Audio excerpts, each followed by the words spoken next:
Hey guys, we're going to finish our social structure lessons today. This is the last lesson that we're going to do on ancient China. Party, party! All right, so let's go ahead and finish this up. Yesterday, or I guess last video, we talked about the first social class, which was scholars and aristocrats, and how they owned the lands. And then we talked about the second social class, which is the peasant farmers, which made up the majority of the population, and they were responsible for working the land that was owned by the aristocrats. We're going to finish here with the last two. And I find these really interesting, and I find it interesting that they fall under or fall beneath the farmers. And we'll talk about why they do that here in a minute. So the next one, social class number 3 that we're going to talk about are the artisans and the craftsmen, which I think is really interesting that they fall underneath the peasant farmers. These people specialized in one particular craft. So this could be like your metal workers, your basket weavers, right?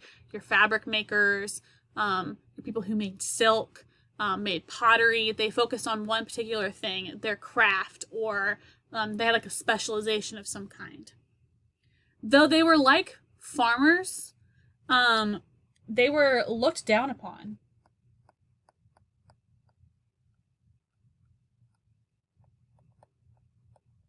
Because they did not own land. Which I think is interesting, because technically the farmers didn't own land either. They rented the land, but because they lived on land and worked it, they had like part ownership. And so the artisans and craftsmen, and then this fourth social class we're going to look at, same thing. They were looked down upon because they didn't own the land. Because of this, they didn't have as many rights as the higher classes. Same thing with our fourth class that we're going to talk about here in a minute. Because they didn't own land or work the land, they didn't have as many rights, which I think is very interesting. Yeah, which I know that I've said that a lot, but I think it's very different than what like we saw in Mesopotamia.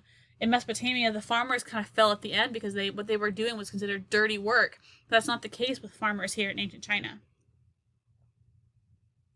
The last social class that we're going to talk about are the merchants and traders.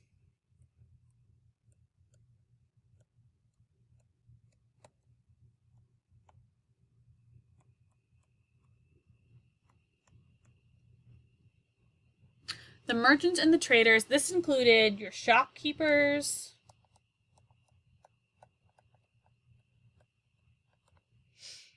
traders, and bankers. And part of this has to do with, too, is the fact that the merchants, traders, the artisans, and the craftsmen, they all had to deal with money. And money has like a weird relationship in ancient China. We didn't talk about it a lot because it's not like crazy important. But if you do a little bit of research, you see that like the emperor was never to be concerned with money because the idea of like messing with money was beneath them. So I think that's part of the reason why merchants and traders and artisans and craftsmen, why they were looked down upon too, not just because they didn't own any land, but also because they dealt with money on a regular basis. And so I don't know if money was looked at as being like evil or what it was with that, but I thought that was really kind of interesting too. So these people lived in town and provided goods and services to the landowners. So they lived in town, they offered goods and services to them, they kind of lived on the landowner, they lived on their property. They would live in like the villages that we saw with like the like aristocrats.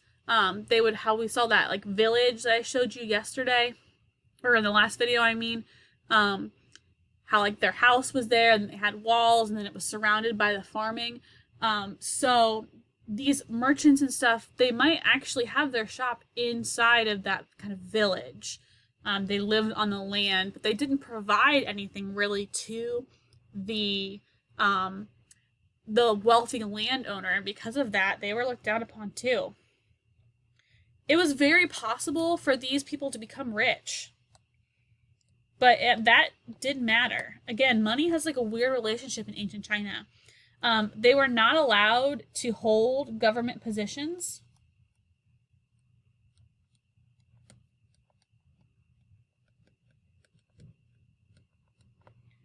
And were still looked down upon.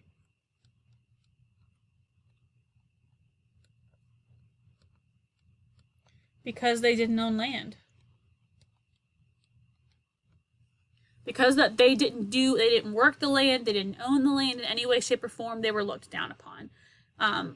Traders a lot of times spent time outside of China anyway, on the Silk Road or on boats and stuff like that. So they didn't spend a lot of time in China. But for the merchants, artisans, and craftsmen that are in that third and fourth level of social classes, they were really looked down upon and kind of judged a little bit because of their profession, which I just find very, very interesting. Now, like I said, I know I keep saying that, but I do. I think it's kind of, looking at these ancient civilizations, I think is really cool because we learn things that we wouldn't have thought about just looking at that culture. We are all done with ancient China notes. I'm going to turn my pen off. That's it. That's it, guys. Your homework tonight is you have the article on Chinese classes. It's a News ELA article. Miss Hurley's recorded herself reading it again, just like normal. So if you have any questions, make sure you comment on Google Classroom. You can stop in office hours or shoot us an email, whatever works best for you. We are all done looking into the future here. So it is Monday. Tomorrow you're going to get your quizzes, your study guide and stuff for the test. And then the test is going to be on Wednesday as long as everything goes according to plan. Things change, obviously, so I don't know. But as for right now, that's kind of the plan on where we're at. So go ahead and make sure you start looking over your notes now so you're prepped for that test on Wednesday. Bye, guys.